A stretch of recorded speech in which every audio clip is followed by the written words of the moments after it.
Well, well, well. It looks like sales for Rebirth are doing quite well, in fact. Because if we look at the PlayStation Partner Awards, we'll see that Rebirth won the Grand Award along with two other video games, and that Grand Award is awarded to the top 3 best-selling Asian games. Now this is sales worldwide, not just in Asia. Black Myth Wukong and Elden Ring Shadow of the Turd Tree also got Erd Tree also got the top billing for the Grand Award. Now, Final Fantasy VII Rebirth also won the User's Choice Award, along with Black Myth Wukong, Like a Dragon, Rise of the Ronin, and Stellar Blade. And that just goes to show you that all of this misinformation that's been out there for so many months about Rebirth not selling well, about it underperforming, about Square Enix having to shut down departments because of their Final Fantasies. And I don't want to say that it's misinformation, but it's miswording and misinterpretation of all of these articles that came out, and also partly Square's fault for not letting the world know that, hey, Rebirth is actually selling pretty well. And it's important to note that when they say that their profit margins didn't meet expectations for Final Fantasy VII Rebirth and Final Fantasy XVI, that's profit margins, not sales overall. In other words, just because profit margins didn't meet expectations doesn't mean that they didn't earn a nice profit. It's just that it appears that Square Enix has probably overinflated their estimates based on Final Fantasy XV, or maybe even just based on some inflated number that their investors wanted to hear. So why would there have been this inflation? And I do really believe it is the investors that they just wanted to say, hey, this is going to be an expensive game to make, so we want to see the big numbers. And Square Enix said, sure, here, look at Final Fantasy XV, look at how it did, and let's adjust that for inflation. And that's probably how they came up with their numbers. But since then, the industry kind of went through changes because games are just more expensive to develop now. And I don't honestly blame them for staying with PlayStation exclusivity for so long as they did. With their Final Fantasy franchise, it was synonymous with PlayStation ever since Final Fantasy VII.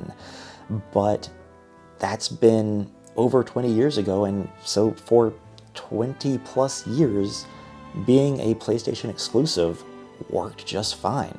It's only within the past 7 to 8 years that it has really become unviable for a AAA title as big as that to remain a console exclusive and hope to meet those, once again, inflated sales expectations. And then there's also the fact that the PlayStation Generation Awards also went to Final Fantasy VII, the original game, Final Fantasy X. So for that, those were for the PlayStation and the PlayStation 2. That just goes to show you what an impact Final Fantasy has had on PlayStation over the years, but I think it also has something else going on here. Why is it getting the award this year?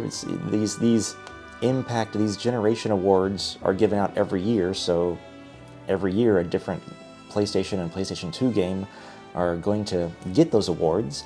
I think it has to do with something that also is, I don't know that it's ever talked about, and that is residual sales. And that is, and maybe I'm using the wrong term here, but what I mean by that is when someone plays Final Fantasy VII Rebirth and they love it, or a remake, or Final Fantasy XVI, they don't just stop there. You can see this with streamers who have had titles such as, I play my very first Final Fantasy XVI, or I play my first Final Fantasy VII Rebirth or remake.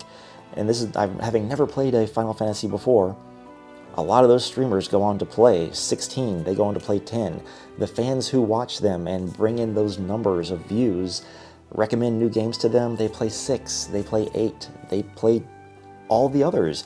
And it's not just streamers, it's regular gamers out there who don't make videos or content on YouTube as well.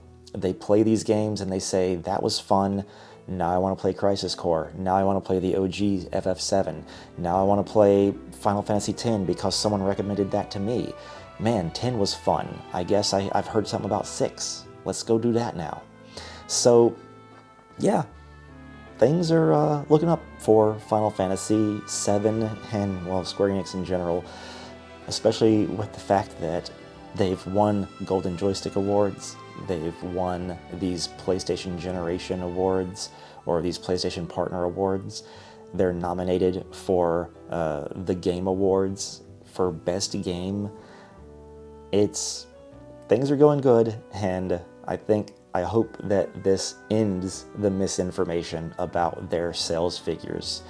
Well, I'm Joshua Thomas. I hope you enjoyed this little rant, and I hope you will check out more Final Fantasy content on the FailroadExpress. Check you guys next time.